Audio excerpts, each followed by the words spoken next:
Todo pueblo necesita un espejo en el que mirarse, que refleje sus vicios y virtudes, y sirva de prisma para garantizar una democracia salubre.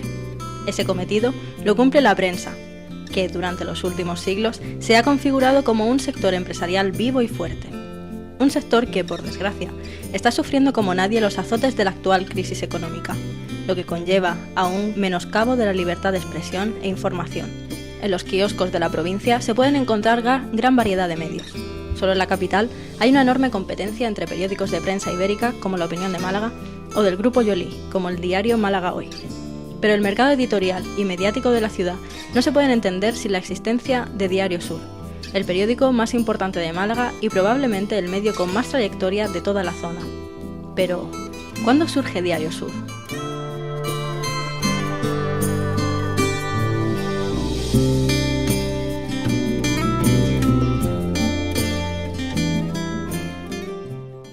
La bibliografía despeja muchas incógnitas. No son pocas las obras que tratan de una forma u otra la historia contemporánea de los medios de comunicación en la provincia de Málaga, en un ámbito que va desde principios del siglo XX hasta hoy día. Muchos de estos trabajos confirman que Diario Sur fue durante la mayor parte del siglo XX un medio oficial y orgánico del régimen de Franco, que gobernó en España desde finales de la Guerra Civil en el año 39 hasta su muerte en el año 75. De hecho, junto a su cabecera, se podía vislumbrar en ediciones de la época las flechas y falanges, símbolo nacional por aquel entonces. Cuando en 1988 se liquidó el organismo autónomo de medios de comunicación sociales del Estado, los 88 empleados del medio se hicieron con la propiedad del periódico junto a más de 1.500 pequeños accionistas malagueños. Los trabajadores del periódico se organizaron y optaron, porque había una opción preferencial para que los trabajadores comprasen los periódicos, y Sur fue el único que optó por esa vía, ¿no? Entonces hubo una campaña también ciudadana extraordinaria, toda la ciudad se volcó para que Sur se quedara en Málaga y se la quedaran los propios trabajadores del periódico, y bueno, pues desde instituciones hasta pequeños accionistas de acciones, no recuerdo exactamente el precio, pero de unas cuantas, de 1.000 o 2.000 pesetas, ¿no? Pues gracias a movilización ciudadana y al empeño de los trabajadores, que se hipotecaron todo hasta las cejas, ¿no? Pues el periódico Sur continuó en manos de los trabajadores de Sur.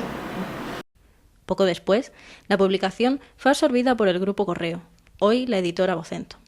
Su sede se encuentra frente al Estadio de la Rosaleda, desde mediados de los años 70, tras realizar su mudanza desde un edificio de la Alameda de Colón. Aquello era un caserón muy adaptado a lo que era, como te he dicho antes, a toda la parte de talleres, y bueno, un caserón ya bastante antiguo, y esto era mucho más moderno, donde cabía una rotativa que está en los sótanos, mucho más moderna, y ya era la aplicación, aunque aquí tuvo una etapa en la que todavía existía la máquina de escribir y las linotipias, pero bueno, pronto ya entraron la tecnología, los ordenadores y todo eso, y fue una cuestión de comodidad y de modernidad, ¿no? Pero estos dos edificios no fueron las únicas sedes del periódico Sur desde su aparición. Si bien la cabecera conmemora su 75 aniversario, los antecedentes del diario van mucho más allá de 1937. La evolución del medio ha sido acorde al contexto vivido. A principios de siglo, el diario El Popular, un medio republicano, comenzó a editarse. Desde sus inicios, en julio de 1903, situó su redacción en un espacio céntrico y emblemático, como el número 2 de la Plaza del Obispo. 2 años después, se trasladó al número 1 de Salinas, y en julio del mismo año, en 1904, la redacción volvió a mudarse hasta Sancha de Lara.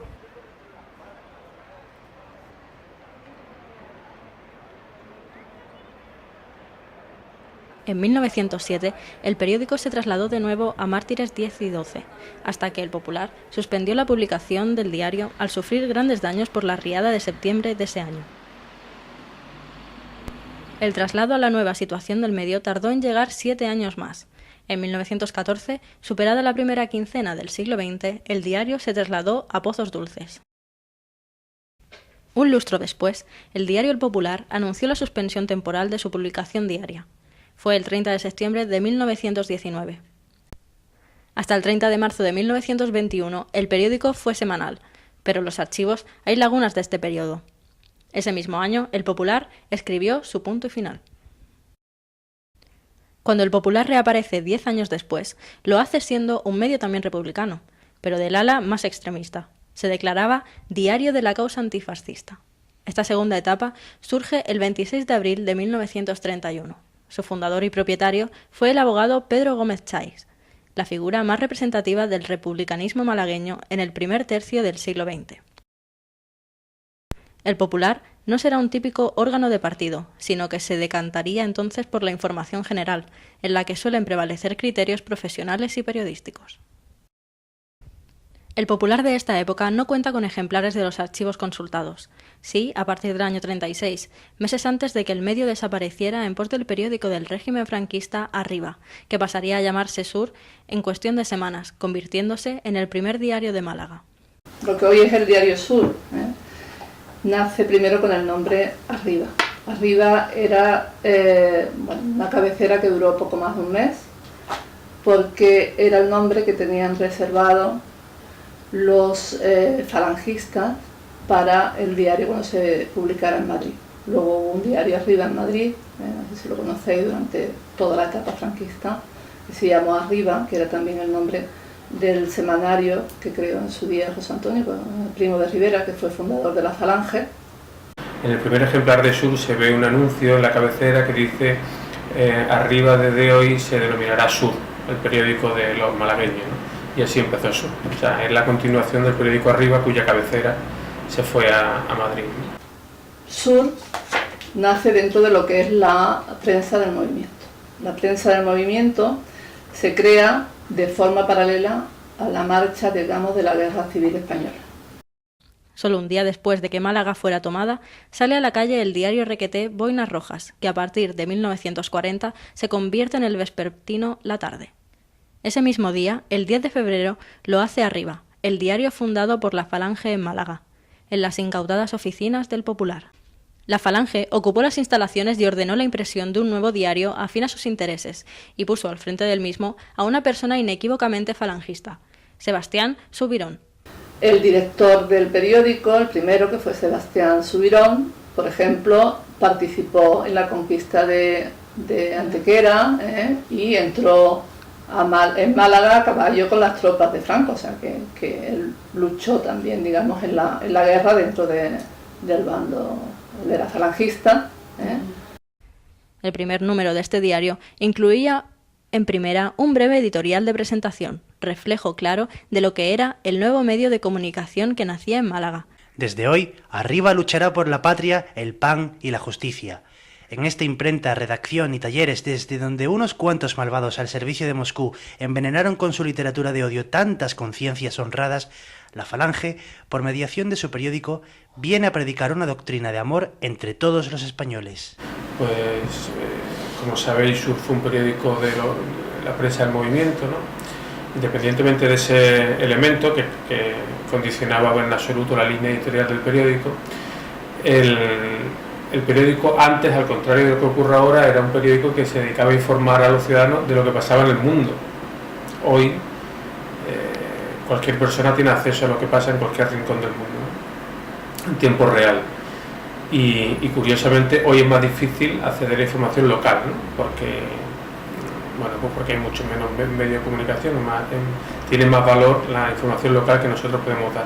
Pero en aquella época, pues lo que se informaba era de lo que estaba pasando en la guerra, para empezar, posteriormente la Segunda Guerra Mundial, ¿no? Y posteriormente la Guerra Fría, y entonces si ves las portadas y los contenidos del periódico, pues eran noticias muy de carácter internacional. No es como ahora, que se produce muchísima información. ¿Por qué? Porque hay muchísimos movimientos sociales, hay muchísima actividad política, hay partidos políticos, entonces todo eso produce información. Entonces había un gobierno que lo controlaba todo y que decía de qué se informaba y de qué no. Por ejemplo, los sucesos, había muy pocos sucesos, no porque no pasara nada, que ahora mucha gente dice ahora, que cuando Franco, sobre todo las personas mayores, no pasaban tantas cosas, sí pasaban. Lo que pasa es que no nos enterábamos.